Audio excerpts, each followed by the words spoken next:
What is up, homies? Welcome back to another trailer reaction from Heroes Reforged. We are reacting to the official teaser trailer. Come on, man. You gotta do the intro. Come on, Adam. Come on, baby. Do it. Go. We gotta do the trailer reaction. Come on. Get together. We're doing the trailer reaction for Beetlejuice Beetlejuice. Yeah, obviously, as you can tell, we're big fans, clearly. I'm very much looking forward to this. This has been a movie that's been in the works for so long, for years and years. For a while, it was Beetlejuice Goes Hawaiian, which, like, thank God that didn't get made. But it's taken them so long to try to figure out how to, like, crack this script and story. So I'm excited to be here. But before we do the trailer reaction, of course, check out the uncut reactions for all the shows we've been watching. Invincible Season 2, X-Men 97, everything else that we've been watching over the course of, I don't know, the beginning of time, it feels like. Maybe towards the end of this year, or as we get closer to the release date of Beetlejuice, we'll go back and we'll revisit the first Beetlejuice, even though I've seen it about 5,000 times in the last, like, 2 years. It doesn't matter. It's such a fun time. No, I love it. Adam, what's the line? How many times have you seen Beetlejuice? You laugh every single time you've seen it. What is it? What's the line? I've seen The Exorcist about 50,000, no, 500, 6, I can't remember now. Now that you put him on the spot, I can't remember.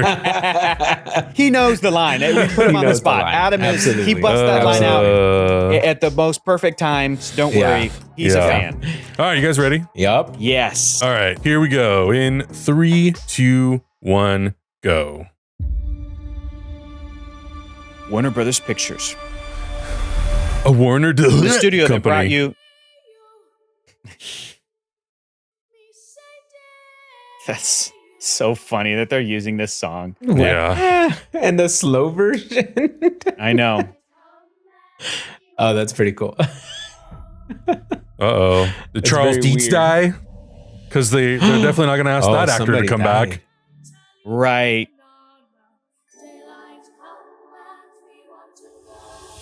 Oh, Christ. Well. Here we go.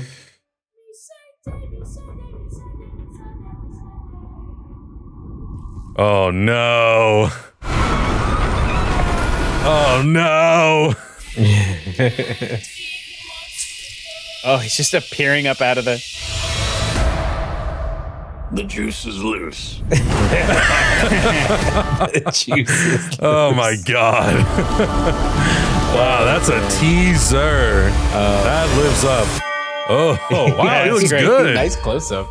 Oh, Al Goff and Miles Miller did the screenplay. Wow. Those guys are the creators of Smallville, and they worked on they worked on Wednesday, the Netflix series, Adam Sandler spinoff. Okay. I mean, if you're gonna get people to crack story on that, then those are kind of the perfect people to do it, because they obviously have the experience of working with Tim Burton, with Jenna Ortega.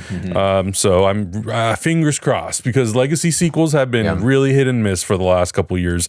That every studio has been pouring their life savings into. We're talking about this trailer. This trailer released on the day that the new Ghostbusters film came out. I haven't seen it yet. I'm still planning on it, but already people are like, it's not good. And I'm like, that's such a bump when you get the original actors to play the characters, and it has so much potential to, like, be really special when they do this. But it's not easy, because if it were easy, everybody would be able to do it all the time. And even when I personally will watch one that I do consider a success, fandom, you're just inviting it to just be so nitpicky and weird about all these different things, scrutinized. So I don't envy people who do this for some projects, you know. So it's an interesting tone. It kind of fits. The original Beetlejuice tone is sort of all over the place. It's like a dark comedy. It's definitely, it's wacky. With a splash of horror. Right. There's some moments that I think are a little bit, like, poignant in the original Beetlejuice film, because it is talking about death and stuff like that. So yeah, it's such a tease. It's hard to Adam, do we know anything about, like, the story, like who, like, Jenna Ortega's playing? Do we know anything about that stuff? Yeah, so Jenna Ortega's playing Astrid, who is Lydia Deetz's daughter, and they have to go back to the town because someone dies, obviously. I'm gonna guess that it's probably because Catherine O'Hara is in the movie. I'm gonna assume that it's probably gonna be Charles Deetz who's the one that dies, because the father I know character. I said it kind of jokingly, but genuinely they're not going to get that actor to come back, because there's a whole history of issues. You know, we'll see if other characters like Otho show up. I'm pretty sure that actor is still living. I could be wrong, but I'm pretty sure he's still living. This is and Justin Theroux is also in it. So this makes me want to definitely rewatch Beetlejuice. I'm like, I know I've seen Beetlejuice. I know I've seen it, but seeing a trailer like this, I'm like, oh yeah, I forgot all the specifics of the of the movie. So yeah, and I'm sure the Maitlands. I don't anticipate we'll see Alec Baldwin and Gina Davis in the movie because they kind of go off and live on their life. Oh, Glenn Shaddix did pass away. He passed away in 2010. So no Otho in the movie. Astrid's grandfather is probably like the safest bet. Why else would they go back? Yeah. But yeah, so I'm interested to see kind of like what it picks up, where it goes. I think most of the people are mostly going to see the sequel to Beetlejuice because they want to see the main character, the titular character. Who, by the way, is only like 15 minutes in the original movie. Like, he's not the main character. We'll see. Augustine, do you have because I know between the three of us, I know Adam's the number one Beetlejuice fan. Oh, absolutely. Is this something? Thanks, Chuck. What's your like background with this? With the original film, like, are you very attached to it, or is it something that didn't have that much of a presence when you were a kid? I remember this one moment where the VHS came out and me and my friends got together to watch this movie. It must have been like 6 or 7 of us kids in one living room watching this movie. And they shouldn't have given us control of the remote control because we kept rewinding and acting the part out where he goes, nice in model, honk, honk, over and over for like a half hour. And we were laughing and just doing that. That's for some reason a core memory of my childhood. And we were just like kids having fun. It wasn't necessarily like Beetlejuice doing it. It was just something funny on a video, right? After that, I don't like, as an adult, I've seen the movie several times, but I don't think I ever really connected to it to the point where I'm like nostalgic for it. So this is going to be interesting because I understand where this movie is and like how esteemed it is. And I understand why it's so esteemed. Like, it's a really good, quirky, kind of off the wall, little dark humor horror flick, which I think is really rad. I hope it still comes with all the quirkiness of the original movie, all the weird dead characters.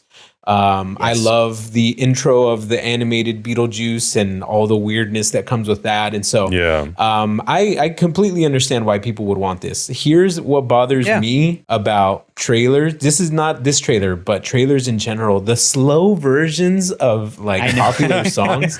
Oh my God, stop that. It's so annoying at this point. You're like, just get to the fucking point. We know.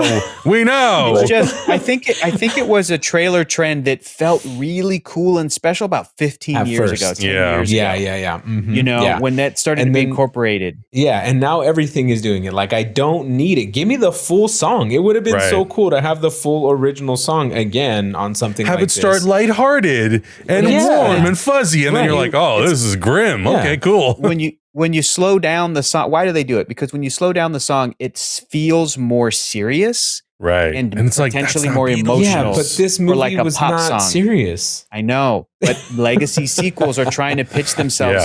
We've talked about this with Ghostbusters. Some of it I understand in Ghostbusters. Some of the emotion that they're trying to like evoke, that nostalgia, the return to a they're trying to get you, Augustine, to be like, remember when you were a kid and you and your friends rewinded it over and over. Daylight come, man. That's what they're trying to do. When it's like, but that might not even be the movie. That's not even. Right. Yeah, exactly. Yeah. I don't like it for real. I'm getting pretty sick of it. It's almost as bad as how trailers were back in the 90s with that guy that goes, in the world. Like, it's bad to that point. Then in the 2010s, went, boom. Yeah. Well, this one started off with the big bass hit too. Right. Boom. It's either the boom or it's like the piano, the bling. Right. Ding. Yeah. Somebody needs to come up with a new trend, dude. I'm real sick of it at this point. We watch so many trailers. And I'm just I know. Just stop it. I know people who work at trailer houses. I know trailer editors are some of the best and most creative editors. Yeah. I just know that these decisions are not coming from them. I know they're trying innovation. I know they're trying to be like, what about this flavor for a trailer? What if this is the new trend because this trailer hits and it's so cool? And all the executives go, no, I think we want it to sound like this because we really want to evoke the nostalgic emotion of tough, man. Studies have shown in our what do they call it? The analytics show that whatever.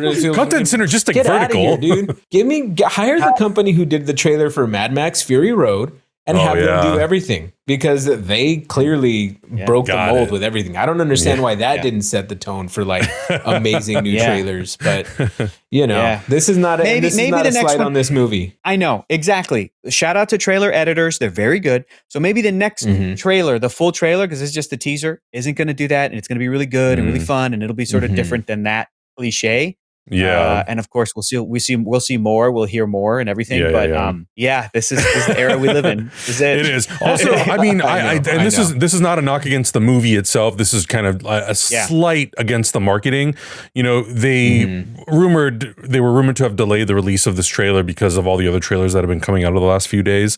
And I'm kind of like, man, you know, you kind of had something a little bit longer at this point. Like a teaser trailer that's a minute where all Beetlejuice is, the juice is loose. I'm like, that's great, but with the tone and stuff, I'm like, I think we could add something that maybe is a little bit more playful, that plays with like the Danny Elfman music that he composed for that movie, as opposed to going with silver. Like, that's so much fun. That music is so fun. Yeah, exactly. Yeah, so, it is. But again, I think you know, like they do with all these movies, they look at the social media, they look at the conversations, they go, okay, maybe we need to shift the marketing to something a little bit more fun, a little more rhythmic. Kind of like the animated series does such an incredible job of like just bombarding you with the fun and sort of the wackiness of because it's wacky. It's not serious. Like I don't want to go and want it to all of a sudden turn into like a horror drama. It's not The Conjuring. Sure. You know, like it's not that. It's meant to be playful. It's meant to be fun. For. Exactly. When he starts yelling about seeing The Exorcist 167 times,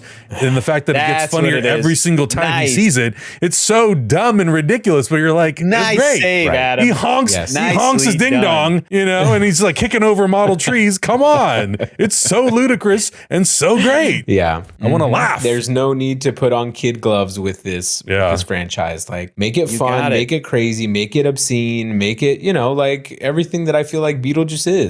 Right. I'm also rewatching this trailer, and I stopped at the frame where the flowers are going underground during the funeral. It looks like it's Lydia's dad. There's a picture on the graves on the headstone, which is like a clear acrylic thing. Yeah. And it looks like it's a picture of her dad. That actor, Charles Deetz, you didn't make it. Sorry, bud. Yep. We've come for your corpse, Chuck. Yeah, absolutely. Oh man. Anyways, let us know your thoughts about this first look at Beetlejuice. I just want the next trailer to be fun. I don't want it to be so serious. I want it to be scary, kooky, all the stuff that we've been saying, all those fun adjectives that I'm sure the internet is going to be like, I want my Beetlejuice movie to be serious. No, you don't. It'll be boring. Let us know your thoughts, and if you think that we should revisit the original Beetlejuice, let us know in the comments below. And we'll see you guys in the next one. Bye. Bye.